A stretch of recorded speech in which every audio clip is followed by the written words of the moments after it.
as hy nie slaag nie, sal die land nie slaag nie, sal onstabiliteit hê in die sakesektor sal sukkel. En die kritiese faktor of jy hou op jy slaag is of ons twee goed kan kombineer. Of ons ekonomiese groei kan kombineer in sentraal staan produktiwiteit en of ons kan volhoubare ontwikkeling, sustainable development kan kry en die twee goed saam sal ons help. So ek dink die sakesektor en die middel- en topbestuursvlak is by. Ek dink hulle besef dis nie altyd so maklik om die ding op die fabrieksvloer reg te maak en ek dink miskien moet ons daaroor 'n bietjie gesels. Yeah. But can I just say, Max, I think part of the problem is that business tends to see the RDP as something out there, something that government is doing.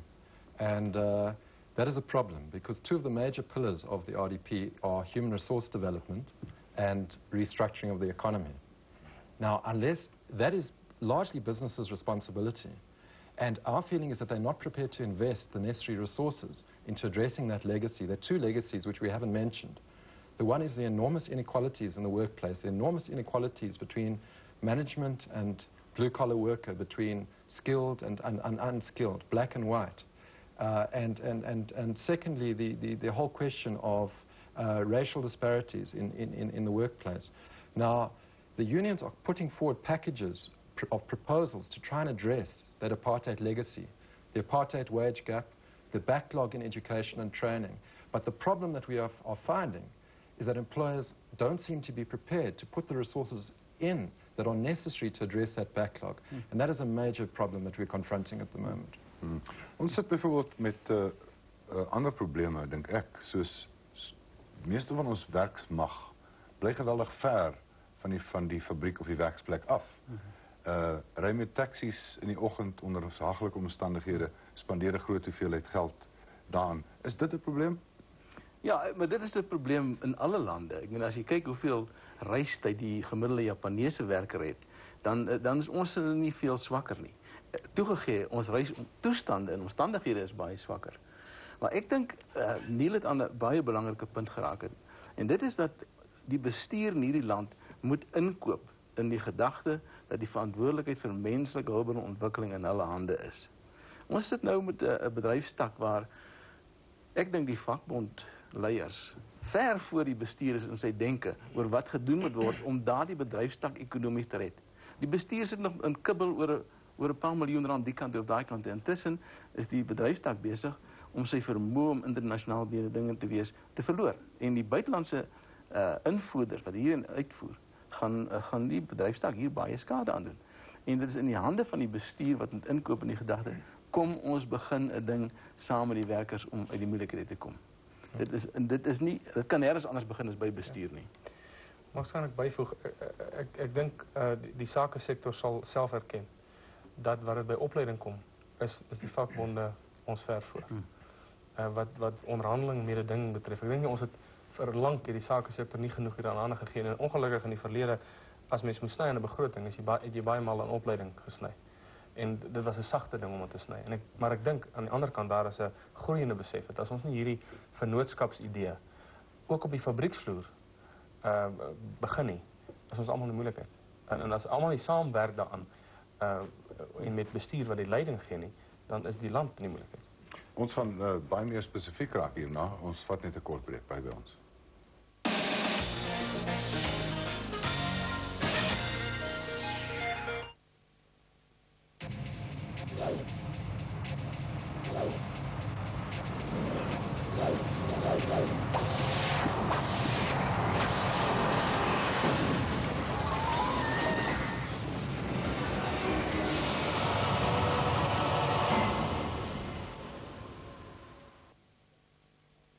Asem in.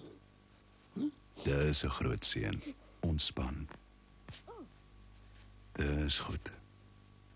Daar sê. Maak groot oop. As die pynlikste deel van jou doktersbesoek die koste van die voorskrif is, vra vir Lennon generiese medisyne. Jy en jou dokter kan daarop staat maak. Jy en jou mediese fonds kan dit bekostig.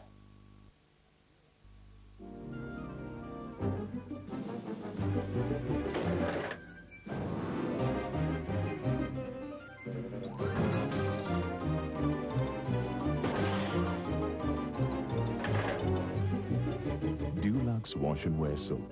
Die luxe verf wat so maklik skoonmaak na tornado's, warrelwinde en selfs 'n moddervloed. Dulux Wash and Wear Silk. Bly so lank mooi.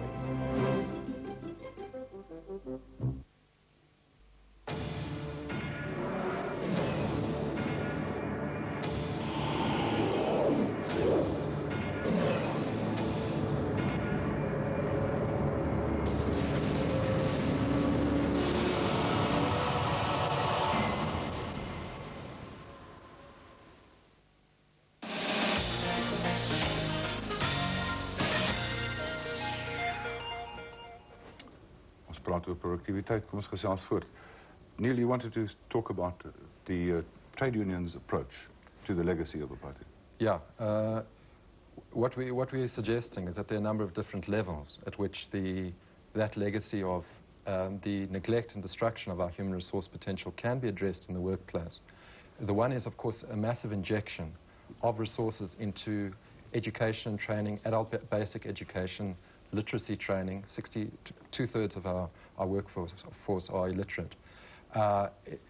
And we also are talking about the need to address those massive disparities, those wage differentials between low-paid and higher-paid workers, both in the public sector and the private sector. So for us, the issue of percentages, the old debate about, you know, do you give a wage increase at the level of inflation or above it or slightly below it, isn't the issue.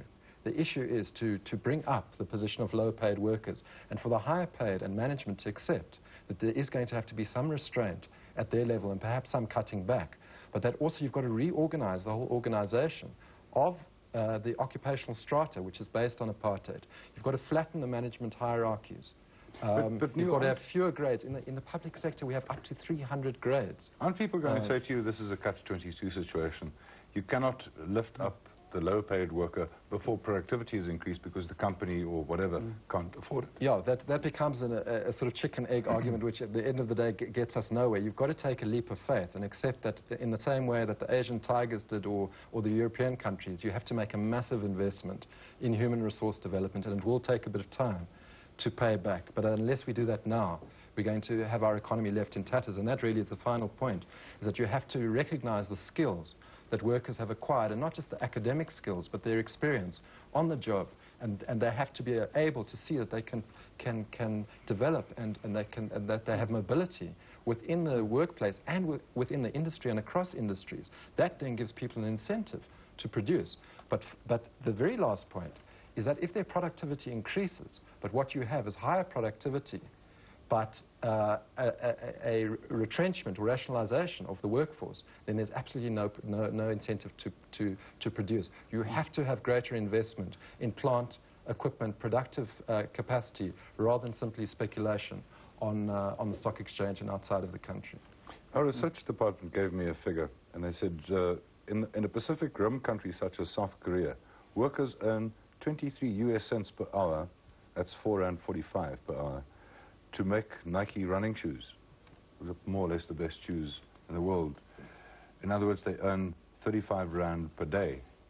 They produce one of the most profitable and quality products.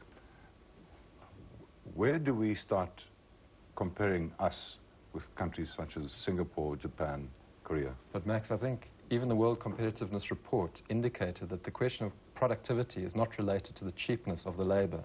It's related to the effectiveness in producing per unit, the unit cost. And if you look at countries like South Korea, Taiwan, in fact, the dollar wage of workers there is much, much higher than it is of workers here. The issue isn't how much they're getting paid. The issue is the productivity of the economy in general. And I think that's what we're trying to tackle. Maar ek wil net sê, weet, ons kan oor hierdie ding debatteer vir ewig. Wat die Koreaanse werker verdien of die Singaporeaanse werker verdien. Dis nie belangrik nie. Die vraag is ons fabrieke mededingend in die buitelandse markte? En die antwoord is duidelik nee. Soos tekstiel en motorvervaardiging byvoorbeeld. Klere, daai soort van. Jy kry sekere niche markte waar ons wel kan slaag. Maar ons is net nie mededingend eerstens wat ons pryse aanbetref, maar veral ook wat ons diens en kwaliteit aanbetref nie. So daar is 'n groot gaping wat ons moet verander. En maak nie saak wat ander lande doen nie. Ons is in die moeilikheid en ons moet ding hier regmaak. En ek dink die gedagtes wat Neil uitgespreek het, daardie begrippe is als opgeneem in die nasionale opleidingsstrategie wat nou vorm aangeneem het. En ek dink die vakbondwese moet erkenning kry vir die mooi werk wat hulle in die verband het. Hulle was sekerlik die werkgewers ver voor op die verband. En ons moet net daai dinge begin implementeer. Maar ek wil weer terugkom tot 'n ander punt. En dit is, ons moet nie praat dat Suid-Afrika nie meer 'n ding is nie. Persoonlik het ek nog nooit iets van Japan gekoop nie. En ek het nog nooit iets van Duitsland gekoop nie. Maar ek het van Japaneese maatskappye gekoop en van Duitse maatskappye. En ons maatskappye moet meer dinge dra. Suid-Afrika is nie ter sake nie. Behalwe wanneer dit by die staatsdiens kom en daarmee moet ons net nou uitkom. Ja, nee, uit die aard van die saak. Maar dit is verskriklik belangrik dat ons nie breed dink oor meer dinge nie. Dit is individuele ondernemings en werkers binne individuele ondernemings wat proaktief moet wees. But I'd like to can I disagree with that slightly, Max? I think it's fine to say that companies are competitive and not countries. But the fact is that a government provides a framework within which you tackle that legacy that we've been talking about. And for example, if you look at the GATT agreement, and if you look at the problem of opening up tariff barriers too quickly, you can in fact destroy those very industries which you're trying to make internationally competitive. So our view is that international competitiveness can become a bit of an obsession, a bit of a one-sided obsession where you think you can compete on everything with Japan and Germany. And there's no ways in which we're going to do that. And the central thrust of the RDP, in fact, is to say we've got a massive market of consumers in this country who have been outside the mainstream economy, who have to be serviced. And I think that is where our industries need to be putting their main attention, instead of trying to dream that they're going to compete with countries which are light years ahead of us technologically and all sorts of other ways. Sure, they're niche markets, but I think that'll also partly develop out of servicing our own local market and the developing world as well.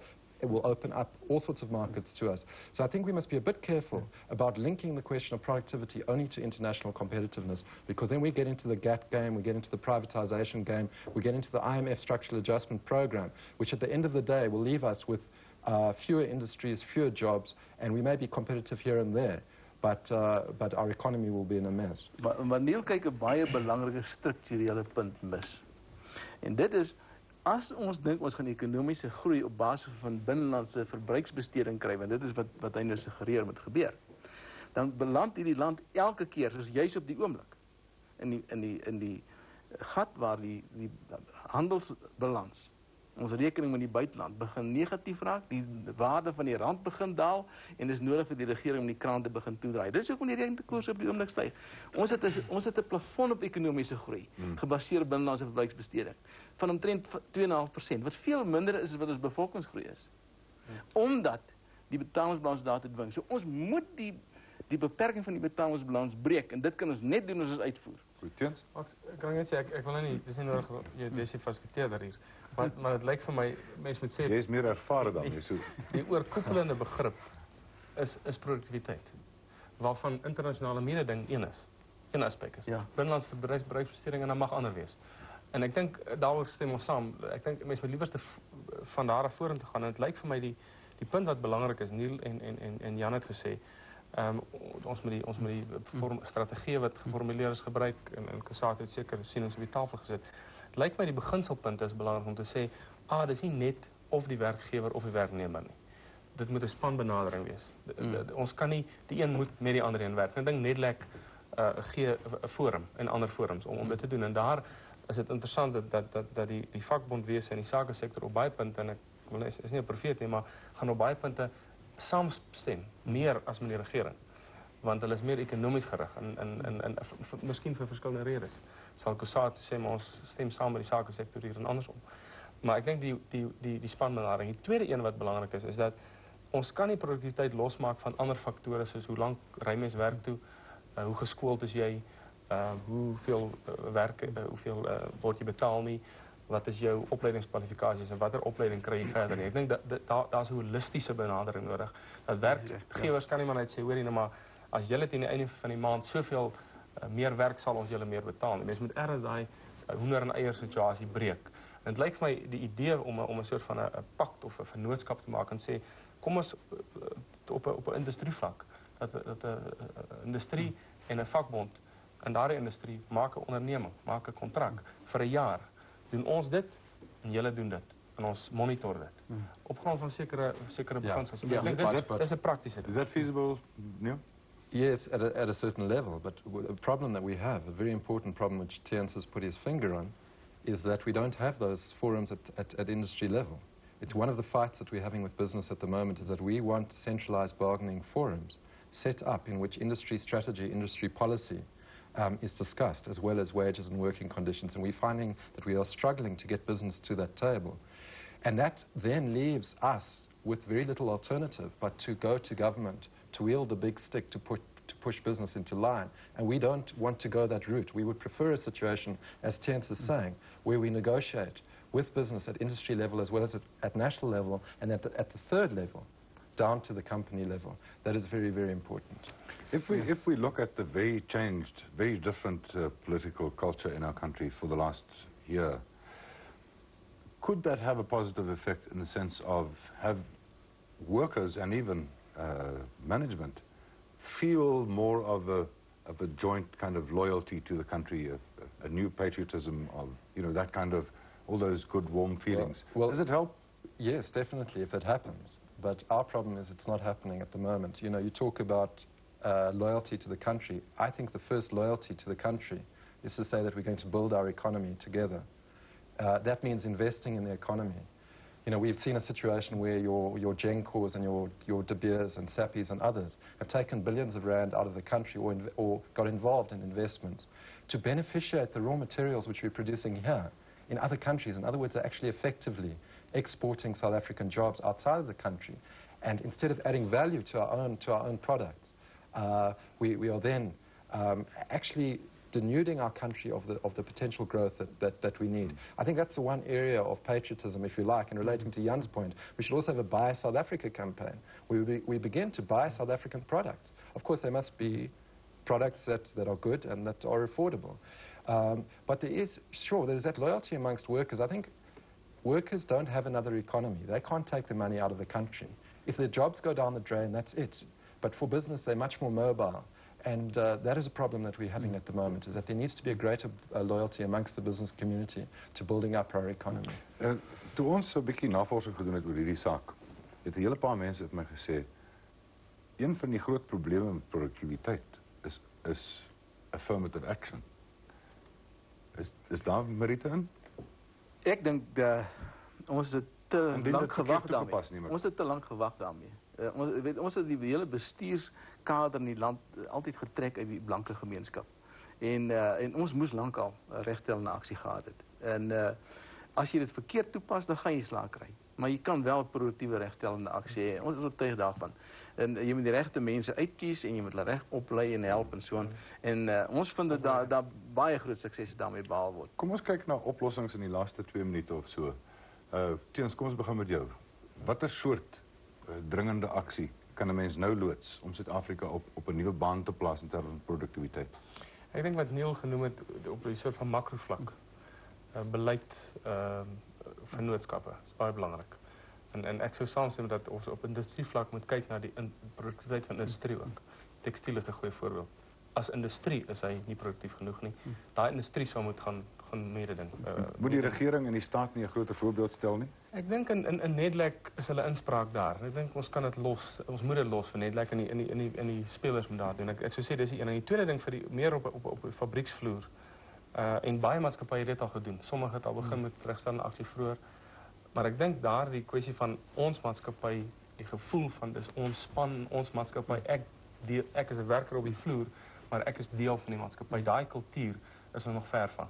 Ek dink op die oomblik het jy aan die een kant 'n kultuur van toeëning en entitlement by party werkers en 'n gevoel by die bestuur, ja, nou jy die nuwe Suid-Afrika, jy wil nie meer werk nie.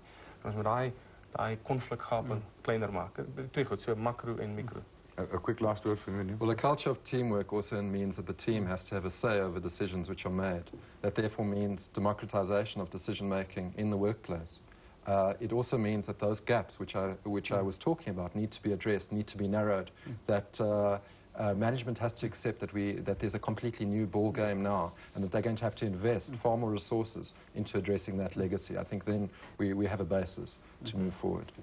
And last word from you. Ek dink ten spyte wat ons gesê het, is daar genoeg gevalle studies van ondernemings waar daar skitterende suksesse behaal word in die land. Daar is genoeg gevalle waar ons kan gaan kyk hoe bestuur en werkers hier saamwerk om werklik internasionaal en nasionaal mededingend te wees. So ons moenie net dink is net nag nie. Ek dink daar is baie geleenthede om te gaan kyk hoe dat mense goed doen in hierdie land. Wat moet die regering, wat kan die regering môre doen om dit te help? Ek dink die regering moet 'n langtermynvisie hê in hierdie verband en sê ons gaan as land hierdie doelwit bereik. Ons wil in die jaar 2020 ons werkloosheid uitgewis hê. En ons gaan dit op die manier doen. Ek dink dit is die eerste ding wat ons moet kry. Maar dit klink vir my nie of dit 'n regeringstaak is hierdie nie. Ek dink dit is 'n taak vir werker en almal van ons in Suid-Afrika. Dit is die einde van agenda en daarmee wens ek u 'n produktiewe week toe. Goeienaand.